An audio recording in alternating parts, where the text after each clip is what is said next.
என்ன பேசிட்டேன்? அண்ணா பல்கலைக்கழக மாணவி நட்புணர்வு சம்பந்தமா அதோடைய யார் எந்த சார் அப்படின்னு கேட்கறாங்க. அதோடைய முடிவு என்னவா இருக்கும்? முடிவு எட்டுமா எட்டாது உங்க பார்வைக்கு?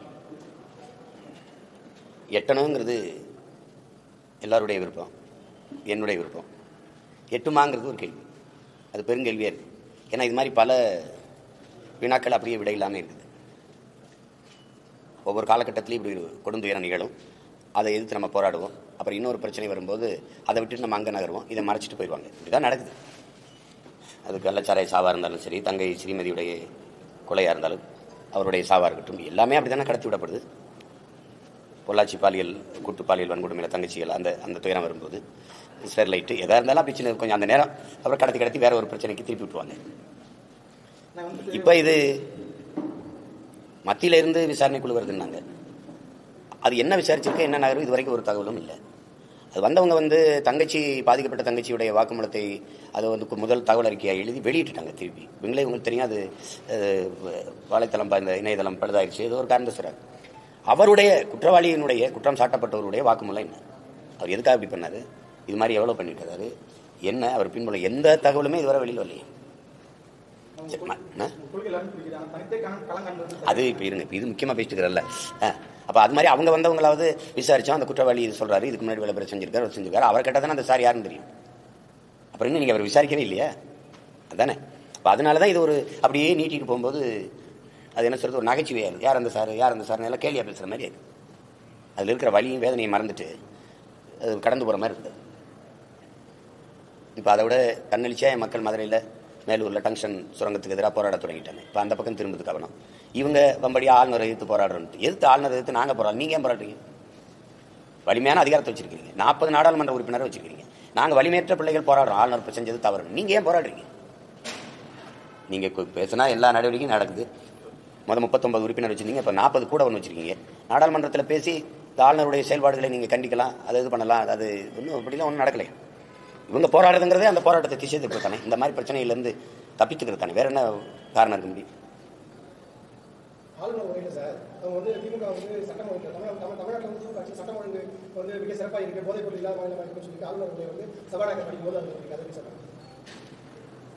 உங்களுக்கான உரையை நீங்களே எழுதிக்கிறீங்கன்னா எப்படி எழுதுவியா? சட்டம் ஒழுங்கு கொஞ்சம் சீர்கட்டுச்சு.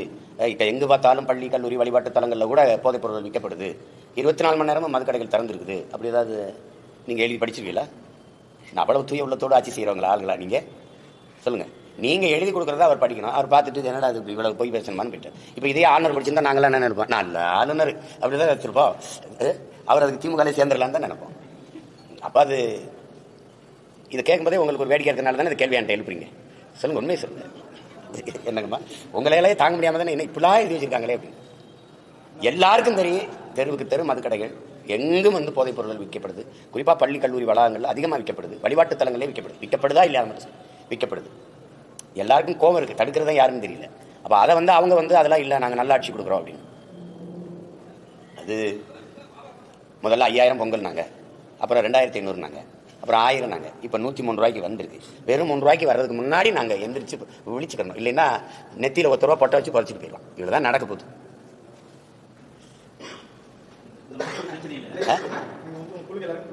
ஒரு நிமிஷம், அது கடைசியாக கேளுங்க ஐயா, கடைசியாக கேளுங்க, நீங்க சொல்லுங்க கடைசியாக.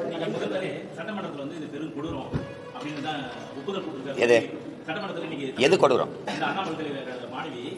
இந்த ஒரு வார்த்தையை சொல்றதுக்கு, இந்த வார்த்தையை சொல்றதுக்கு எதுக்கு இவ்வளவு தாமதம்? அது பெருங்கொடூரம், பெருங்கொடூரம் இல்லையா? உங்களுடைய செயல்பாடுகள் உயிரோடு இருக்கும்போது சோறுபடாம செத்தப்புறம் பால் ஊத்துற மாதிரி இருக்குது. இது எப்படி? இது அந்த பாதிக்கப்பட்ட போது நீங்களோ துணை முதல்வரோ உட்கார்ந்து அது பெரிய வருந்தத்தக்கது, பெரிய கொடூர செயல் நடந்துருச்சு, இனிபோல் இதுபோல் நடக்காது. மாணவ பிள்ளைகள் அச்சமின்றி நீங்கள் கல்லூரிக்கு செல்லுங்கள், படிக்க செல்லுங்கள். பெற்றோர்கள் நீங்கள் அச்சமின்றி இருங்கள். உரிய பாதுகாப்பை அரசு எடுக்கும், குற்றவாளிக்கு உரிய தண்டனை பெற்றுக் கொடுக்கும். இது போன்ற குற்றங்கள் நிகழாமல் இது கண்காணித்து தடுக்கும். அப்படிலாம் ஒரு வார்த்தை வந்திருந்தா அவ்வளவு ஆறுதலா இருக்கும். அதை விட்டு இவ்வளவு காலம் கழிச்சு இவ்வளவு எதிர்ப்பு, இவ்வளவு போராட்டம், கொடுமையான நிகழ்வுன்னு தெரியுதுல. அப்ப போராட வரும்போது எங்க குறவழியை நினைச்சிங்க, என்னை விடுங்க. அம்மா சௌமியா அன்புமணி என்ன பண்ணாங்க, அவங்கள கையை பிடிச்சி இழுத்துட்டு போறீங்க, வாங்கன்னா வண்டியில் ஏற மாட்டாங்களா? அவ்வளவு அநாகரிகமான தற்கொலைகளா நாங்க?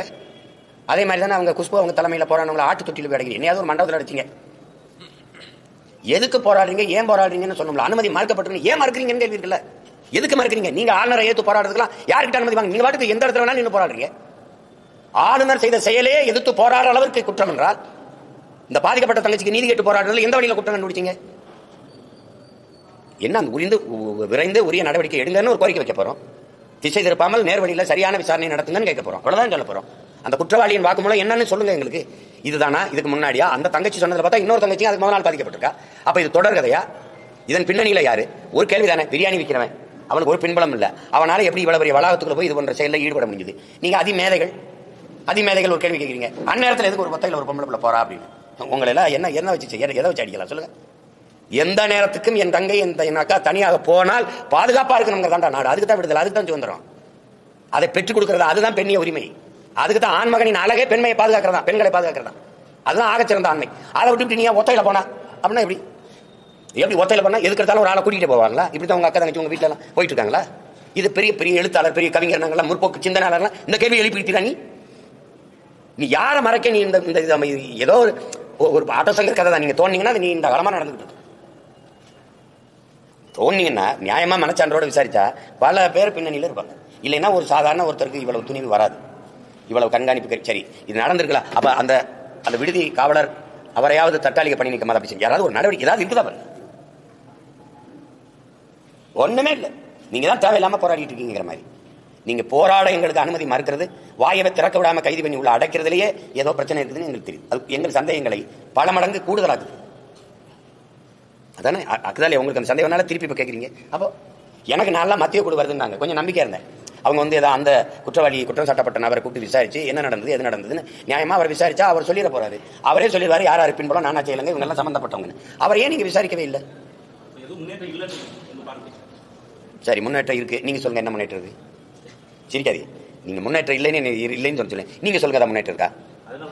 அப்ப இல்ல தானே. இருந்தா நீங்க இந்த கேள்வி வைக்க மாட்டீங்க. நான் இவ்வளவு நேரம் பேசிக்க வேண்டிய அவசியம் இல்லை. நீங்க ஆம்ஸ்டாங் கொலை நடந்துருச்சு தெரியுது, வெட்டினவன் யாருன்னு கண்காணிப்பு கருவியில தெரியுது. அவனெல்லாம் வெட்டினீங்கல்ல, ஏன் வெட்டினா, எதுக்கு வெட்டினா, என்னன்னு ஒரு வாக்குமூலத்தை வாங்கி வெளியிட்டிருக்கலாம். இதுக்காக இந்த காரணத்துக்காக இந்த கொலை செய்யப்பட்டிருக்கு இல்ல. ஆனால் 3 பேரை இடையில கண்டதும் சுட உத்தரவு போட்டு என்கவுண்டர்ல கொன்னீங்கல்ல, ஏன் கொன்னீங்க? அவனுக்கு இந்த குற்றத்திற்கு என்ன சம்பந்தம்? சில பேரை நீங்க வாயை திறக்க விடாம தொண்டைக்குழிகளை தோட்டா வச்சு கொள்ள வேண்டிய அவசியம் ஏன் வருது? அப்ப யாரையோ பாதுகாக்க நீங்க இந்த வேலையை செய்றீங்க. இந்த 3 பேரை சுட்டதுக்கு காரணம் தான் அரசு சொல்லியிருக்கா? இல்ல இவர்கள் தான் அந்த கொலையை செஞ்சவர்கள் அப்படி இருக்கா? அவர்கள்ட்ட பெற்ற வாக்குமூலத்தை ஏதாவது நீங்க வெளியிட்டிருக்கீங்களா? எதுக்கு சுட்டீங்க சொல்லுங்க? இதெல்லாம் எத்தனை நம்ம பாக்குறோம். அவர் வந்து இங்க ஒரு கையில ஒரு கட்டு, இங்க ஒரு கட்டு, இங்க ஒரு கட்டு, அப்படி புதுசா மாவு கட்டை போட்டு அவர் மாமியார் வீட்டுல கால் நீட்டி சாப்பிடுவோம், அப்படி கட்டில படுத்துக்க. கழிவறையில் வலிக்கு விழுந்தது, கை காலை உடைச்சு கட்டு போட்டதுல நேற்று இன்னைக்கு அந்த நாடகம் நடக்குது. சொல்லுங்க, நீங்க சொல்லுங்க, எத்தனை நாடகத்தை இந்த நாடகம், பழைய நாடகம் அது.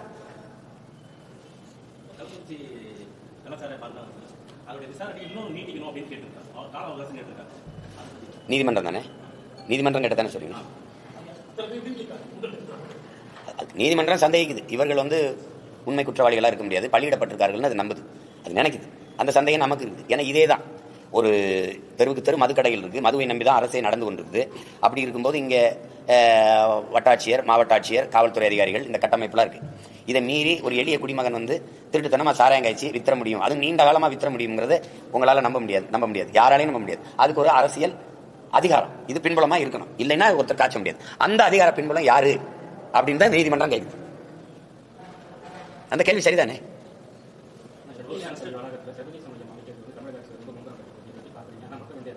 அது நிறைய இடத்துல மும்மரம் கட்டுது. அனல் மின் நிலையத்தை நீட்டிப்புல மும்மரம் கட்டுது. காட்டுப்பள்ளியில் 6111 ஏக்கர்ல துறைமுகம் கட்டுவதில் முனைமம் காட்டுது. 5000 ஏக்கர்ல விண்ணூர்தி நிலையம் கட்டுவதில் முனைப்பு காட்டுது. அது எதில் காட்டலை? எங்கெங்கே காசு வருமோ அங்கெல்லாம் காட்டுது. அதில் ஒன்று இது வள்ளலார் பெருந்தகையினுடைய அந்த இடத்துல வந்து மக்கள் இன்று வழிபடுகிற பெருவெளியில் வள்ளலார் ஆராய்ச்சி மையம், ஆய்வு மையம் கட்டுறாங்க. வள்ளலார் ஆய்வு மையத்தை, வள்ளலார் பெயரில் பண்பாட்டு ஆய்வு மையத்தை நீங்கள் செய்யறதில்ல. இங்கே இருக்கிற யாருக்கும் மாற்று கருத்துக்க முடியாது, மகிழ்ச்சி தான், பெருமை தான் செய்யுங்க. ஆனால் அந்த இடத்த விட்டுருங்க. அது லட்சக்கணக்கான என் மக்கள், 10 லட்சத்துக்கு குறையாத என் மக்கள் பல ஆண்டுகளாக நின்று வழிபடுகிற ஒரு வழிபாட்டு பெருவெளி அது. அது வந்து அந்த இடத்த நீங்கள் தொடாதீங்க. ஆய்வு மையத்தை அங்கே தான் நடத்தணுமா? வேற இடத்துல நீங்கள் கட்டலாம்ல. அவர் பிறந்த இடத்துல போய் கட்டலாம், இல்லை இது தண்ணி வேற இடத்துல ஒரு 100 ஏக்கர் 200 ஏக்கர் 2000 ஏக்கரோட கட்டுங்க, எங்களுக்கு ஒன்றும் இல்லை. அந்த இடம் மக்கள் நின்று வழிபடுகிற இடம். மக்களுடைய குரல் என்ன? வேண்டாம்னா இல்லை, இந்த இடம் வேண்டாம். இப்ப தைப்பூசத்துக்கு பல லட்சக்கணக்கான மக்கள் நின்று வழிபடுவாங்க, அதுக்கான இடம் அதில் இருக்கா? எதுக்கு நீ அவசர அவசரமா தோண்டி? நாங்க கேட்ட எதையாவது இந்த அரசு செஞ்சிருக்கா? எதையாவது செஞ்சிருக்கா? மீத்தேன் வேண்டாம்னா தோண்டுவேன், இதை தோண்டும் பண்ணாங்க. ஏரி குளங்களை ஆழப்படுத்தி தோண்டும் மூடுவேன். உன்னை வச்சுட்டு என்ன எதையாவது ஒண்ணு மக்கள் இந்த ஏர்போர்ட் சரியில்லை, வசதியான ஏர்போர்ட் வேணும்னு ஒரு பயணி அந்த ஏர்போர்ட் வாசல் நின்று போராடிங்க பாத்தீங்களா? இல்ல. கோயம்பேடு பஸ் ஸ்டாண்டு சரியில்லை, எங்களுக்கு வசதியான பேருந்து நிலையம் வேணும்னு ஒரு பயணி உட்கார்ந்து அந்த பேருந்து நிலையத்தில் போராடி குரல் எழுப்பீங்க பாத்தீங்களா? அப்புறம் அங்க 400 கோடிக்கு அந்த கிளாம்பாக்கத்தில் போய் கட்டினேன். அது உங்களுக்கு தெரியுமா? இங்க இருந்து 2 மணி நேரம் போகணும் சென்னையில இருந்து. இப்ப தலைநகர் சென்னையில பேருந்து நிலையம் இல்லை தெரியுமா உங்களுக்கு? நான் எங்க இருந்து வந்து இறங்கினாலும் அங்கிருந்து வர கிளாம்பாக்கத்துக்கு 1000, எங்க ஊர்ல இருந்து வர கிளாம்பாக்கத்துல இருந்து சென்னைக்கு வர ஒரு 1000. இந்த மாதிரி அறிவார்ந்த ஆட்களை எங்கேயாவது நீங்க பாத்திருக்கியா? எது ஒன்னாவது நாங்க கேட்டதை செஞ்சிருக்கியா? 1000 ரூபாய் கேட்டு குடும்ப தலைவிக்கு 1000 கொடுங்கன்னு எந்த எங்க அம்மா பெரியம்மா வீதியில நின்னாங்க? 1000 ரூபாய் கொடுங்கன்னு கல்லூரி போய் படிக்க போற எந்த எங்க அக்கா தங்கச்சி வீதியில நின்னாங்க? 1000 ரூபாய் கொடுங்கன்னு எந்த என் தம்பி தமிழ் மகன் ரூபா கொடுங்கன்னு கேட்டான்? ஒண்ணு இல்ல. நல்ல கல்வியை கொடு, படிச்சுட்டு வந்தா வேலை கொடு, இதான் கேட்கறான். அதை கொடுக்கல. இது வேண்டாம்ங்கிற, இங்க போய் பெருவெளியை தோண்டி இங்கதான் ஆராய்ச்சி மையம் கட்டுங்கிற. நீ கட்டு, வேணான்னு சொல்ல, வேற இடத்துல கட்டு.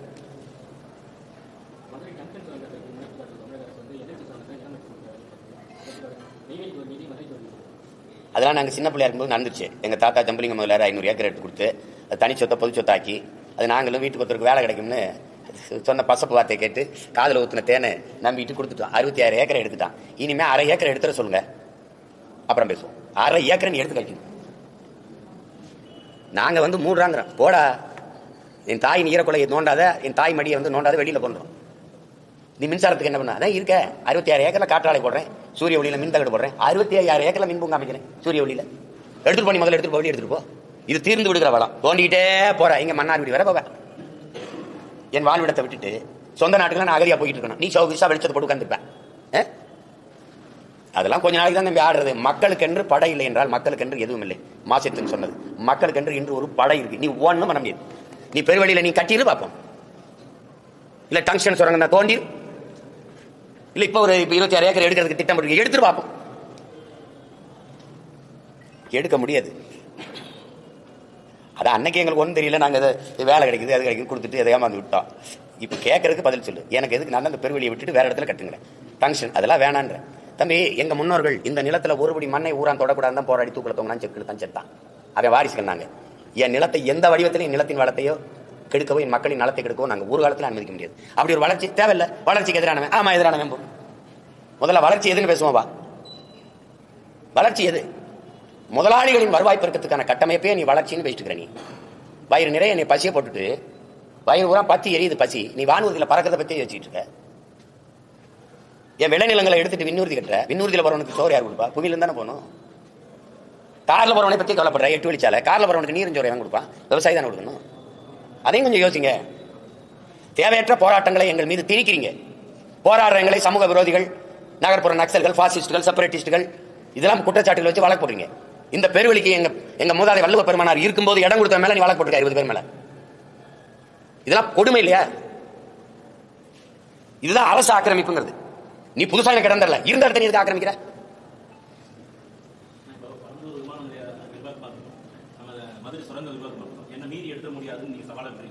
அதே விதத்துல அதிமுக வந்து திமுக மேலையும் திமுக வந்து மத்திய அரசு மேலையும் ஒரு குற்றச்சாட்டு வைக்கிறாங்க. இதோடைய உண்மைத்தன்மை தான் என்ன?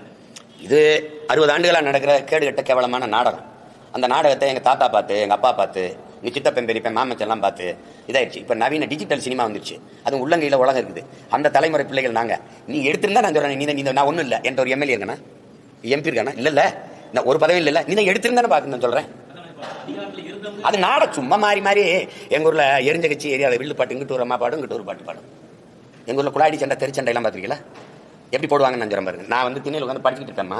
இந்த ஏத்து விட்டு அத்தையும் இந்த வீட்டு அத்தையும் சண்டை போடுவோம். அடியை வாங்கி குடிச்ச சிரிக்கி எந்த வருஷம் இல்லாம இந்த வருஷம் 4 காணி விளைஞ்சிட்டு தாண்டி உனக்கு எடுத்துக்கிட்டு அடிக்குதுன்னு இந்த அத்தை பேசுவான். இவ கேட்டியா கதையை? நான் தான் சட்டி அந்திக்கிட்டு சமணத்தை போட்டு வீட்டு வாசல் உட்காந்துருக்கேன்னா சம்பா விளைஞ்சி சாஞ்சி கிடக்கு உம்பார் இல்லாம ஊர்க்குறியுதுங்க. இவ வீட்டுல நான் போய் சட்டி அந்திக்கிட்டு நிக்கிறேன். இவ என்ன வார்த்தை பேசுறா பாத்துங்க. அப்படி சண்டை போடுவாங்க. எது அருமையா இருக்கடா. இந்த தெருச்சண்டை தான் டிஎம்கே ஏடிஎம்கே 60 ஆண்டுகளா போடுது. இது அண்ணா பல்கலைக்கழக மாணவிங்க. நீ பொள்ளாச்சி பாலியல் வன்கொடுமைங்க. நீ இந்த ஸ்டெர்லைட், நீ இந்த குடநாடு கொலைங்க. என்ன என்ன நாங்க இந்த குரங்கு அப்பம் பிரிச்ச கதை தான். இங்கிட்டு இப்படி பார்த்துட்டே இருக்க வேண்டியதான். நாங்க இந்த வேடிக்கை எத்தனை காலத்துக்கு பாக்குறது?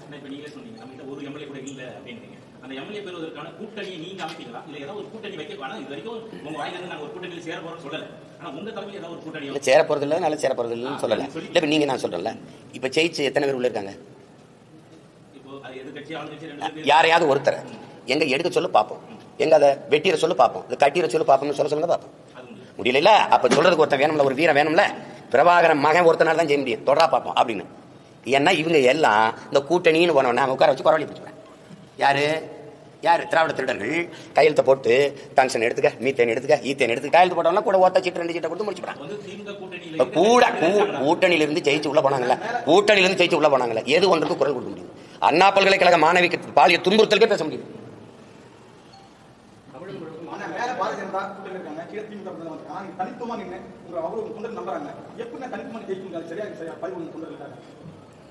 உங்களை எல்லாம் நான் ஒன்று கேட்கிறேன், ஏன் இவ்வளவு அவநம்பிக்கை கொண்டு அலையிறியே நீ இன மக்கள்? இந்தியாவிலே பெரிய கூட்டணி வச்சிருக்கிற ஒரு கட்சி நான் தான். நீங்க என்னை ஆழ்ந்து கவனிங்க. என்ன திமிர்ல நிக்கிறானா, என்னைய பெற்றவர்கள், என் உடன் பிறந்தார்கள், என் இன சொந்தங்கள் என்னை கைவிட்டு விட மாட்டார்கள் நம்பிக்கை தான். நீங்க இங்க பாருங்க, தான் பிறந்த இனத்தோடு இணைந்து தேர்தல் களத்தில் நிற்கிறவன் எந்த கூட்டணியும் பற்றி கவலைப்பட மாட்டான். 8 கோடி மக்களோடு சேர்ந்து அந்த மக்களிடமிருந்து மக்களுக்காக வந்த ஒரு மகன், அந்த மக்களை முழுமையாக நம்பி நேசித்து களத்தில் நிற்கிற ஒரே அரசியல் கட்சி நாங்க தான். நான் எதுக்கு இந்த கட்சி நான் தலைவர்களை நம்பி வராங்களே, தமிழர்களை தமிழ் தலைமுறை தம்பிதங்களை நம்பி வந்தவனா, தலைவர்களை இயக்கங்களை இணைக்க இல்ல, தமிழர்களை இணைக்க வந்த இயக்கம். நான் எதுக்கு போய் இவங்களோட போய் சேரணும்? இப்ப நான் ஒரு கூட்டணி வச்சாதான் எனக்கு ஓட்டு போடுவேன்னு சொன்ன மக்கள் யாரு? அரவிந்த் கெஜ்ரிவால் தனிச்சு நின்று பஞ்சாப்ல டெல்லியிலும் ஜெயிக்க முடியும், சீமான் ஜெயிக்க முடியாது. இது ஏன் இதையே சொல்லிட்டு இருக்கீங்க? முடியாதுன்னு நீங்க சொல்றீங்க இல்லையா? அதனாலேயே நான் நிகழ்த்தி காட்டணும்னு நினைக்கிறேன், முடியும்னு சாதிச்சு காட்டணும்னு நினைக்கிறேன். நீங்க இன்னைக்கு இல்ல நாளைக்கு இல்ல, ஒரு நாள் நீங்க செஞ்சுட்டீங்க அப்படின்னு சொல்ற காலத்தை நான் உருவாக்கல. என்ன பாருங்க,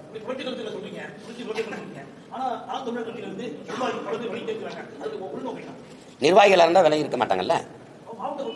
அதை மாவட்ட பொறுப்புல இருந்து மாவட்ட பொறுப்புக்கு பொறுப்பாளாதனால நம்ம அனுப்பிக்க வேண்டிய அவசியம் உங்களுக்கு புரியுதுன்னு நினைக்கிறேன்.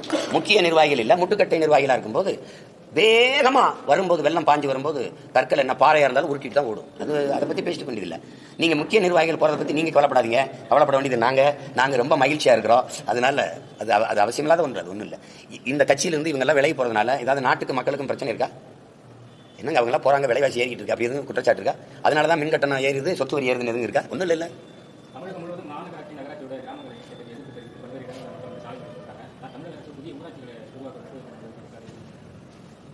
இல்லை, அது எனக்கிட்டே அந்த கோரிக்கை மக்கள் வச்சாங்க, நீங்கள் பேசுங்க அப்படின்னு. அது சிற்றூர்களில் இருக்கிற வேலை வாய்ப்பு, சிற்றூர்களில் வாழ்கிற மக்களுக்கு, கிராமப்புறங்களில் வாழ்கிற மக்களுக்குன்னு சில உரிமைகள் இருக்குது. அது இந்த நகராட்சியில் இணைக்கும் போது அது பறிபோகுது. அதனால என் மக்கள் என்கிற அங்கேயே அதே ஊராட்சியிலே வாழ விடுங்கன்னு சொல்கிறாங்க. அதில் என்ன அரசுக்கு இடையூறு இருக்குது? என்ன இடையூறு இருக்குது? எல்லாத்தையும் கிராமங்களெல்லாம் காலி பண்ணி நீங்கள் நகரமயமாக்கிக்கிட்டே போனீங்கன்னா, நகரத்தை விரிவாக்கிட்டு போனீங்கன்னா, நகரத்தில் வாழ்றவனுக்கு அத்தியாவசிய உணவு தேவை இருக்குல்ல, அரிசி பருப்பு பால் முட்டை காய்கறி வெண்டைக்காய் சுரக்காய் பூசணிக்காய் எல்லாம் எங்கேருந்து வரணும்? கிராமங்கள்லேருந்து வரணும். கிராமங்கள் காலி ஆயிடுச்சுன்னா உனக்கு எங்கேருந்து வரும்? நீங்கள் வளர்ச்சி என்பதே நகர்ப்புற வளர்ச்சி மட்டும்தான் கவனம் பண்ணுறீங்க. சிற்றூர்களின் வளர்ச்சி பற்றி உங்களுக்கு சிந்தனையே இல்லாது. உங்களுக்கு ஸ்மார்ட் சிட்டி இருக்குது, ஸ்மார்ட் வில்லேஜ் ஏதாவது இருக்கா? நல்ல சாலை, தெருவிளக்கு, ஏதாவது குடிநீர் வசதி, அப்படி ஏதாவது கொடுத்துருக்கிற விளையாட்டு திடல், கழிப்பிடம், படிப்பிடம் ஏதாவது ஒன்றும் இல்லை. அப்போ அதனால தான் என் மக்கள் ஊராட்சியிலே எங்களை அங்கேயே வாழ விடுங்கிறாங்க. குறிப்பாக அவங்க சொல்லுது 100 நாள் வேலை திட்டம் அதெல்லாம் பறிபோகுதுங்கிறாங்க.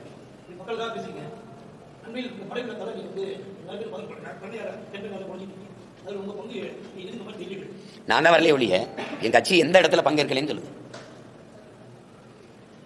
நீங்க பாவப்பட்ட என்னையவே கேள்வி கேட்கிறீங்க, நீங்க வரலைன்னு. ஆட்சி அதிகாரத்தில் இருந்த யாருமே வரலையே, அதையும் கேட்க மாட்டேங்கிறீங்க. நான் ஓடி போய் பல கோடி ரூபாய்க்கு கொஞ்சம் கொஞ்சமாக காசு சேர்த்து ஒவ்வொரு வெள்ளத்திலையும் உதவினேன். பல முறை கடலூர் எல்லா வெள்ளத்துக்கும் வந்து உதவினேன். இந்த வாட்டி என் ஆற்றலே மீறி போயிடுச்சு. வெள்ள சேதம் வந்ததுங்கிறதே வெளியில சொல்ல விடாம மறைச்ச அரசை பத்தி நீங்க கேள்வி கேட்க மாட்டேங்கிறீங்க. நான் வரலையே ஒழிய களத்தில் இங்கே நின்று எல்லா எம்பிள்ளைகளும் நின்று வேலை செஞ்சாங்க. நீங்க என்ன நினைக்கிறீங்க? நான் வந்தாதான் வந்ததுன்னு நினைக்கிறீங்க, அது செய்தியாக்குறீங்க. ஆனால் நாங்கள் போய் மக்களோட மக்களாக நின்று எங்களால் என்னென்ன உதவி செய்ய முடியுமோ அவ்வளோ செஞ்சோம். அது இப்போ இல்லை, எப்பவும் செய்வோம். அது என்ன, எங்களுக்கு அதில் அரசியல் இல்லை, அதில் தேவையும் இல்லை. அந்த மக்களிலிருந்து வந்த பிள்ளைகள்னால மக்களுக்காக நிற்க வேண்டியது எங்கள் பிறவி கடமையினால நிற்போம்.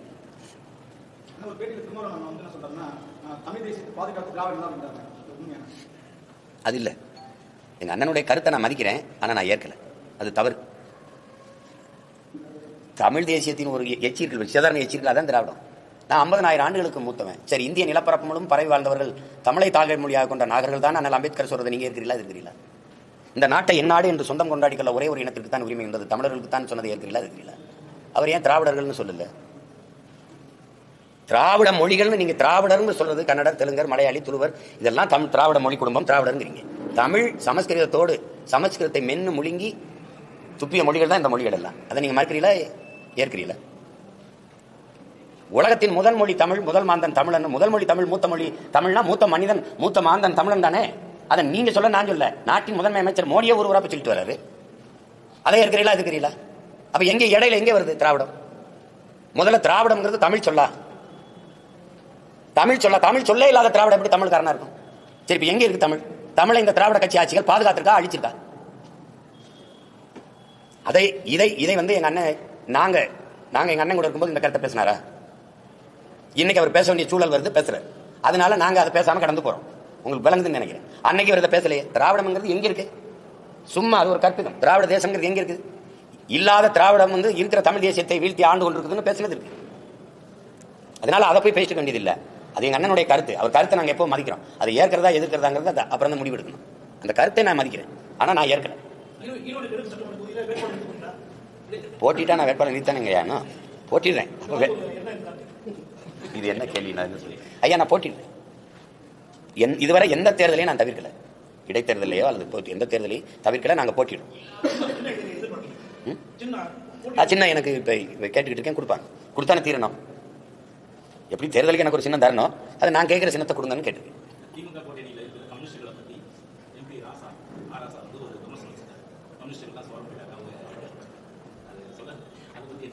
சோரம் போக வச்சதே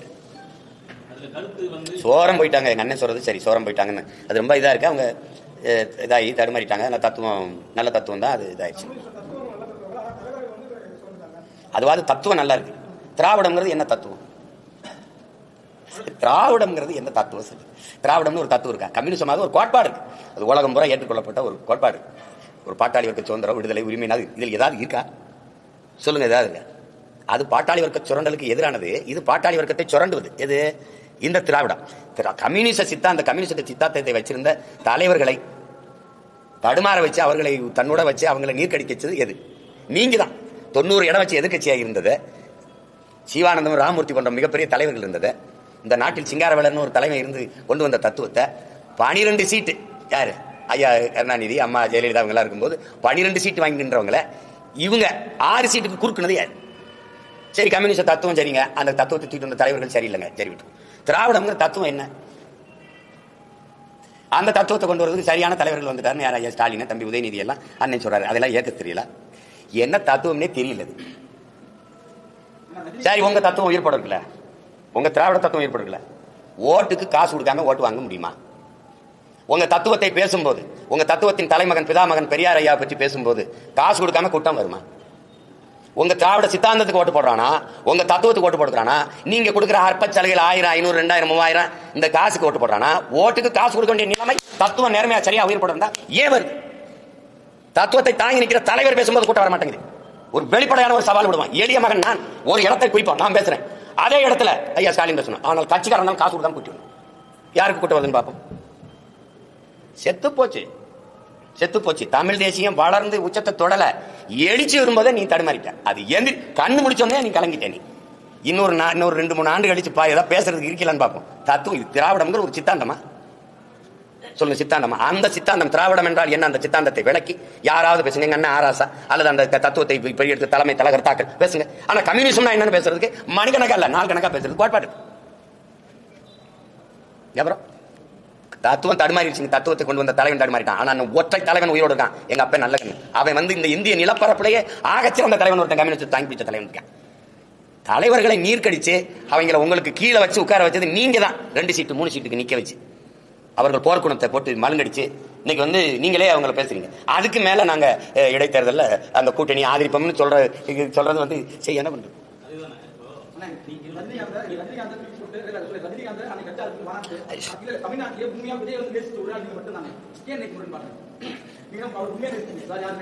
அண்ணன் தம்பிங்கிறதெல்லாம் பாச நேசம்லாம் வேற, கொள்கை கோட்பாடு முரண் வேற.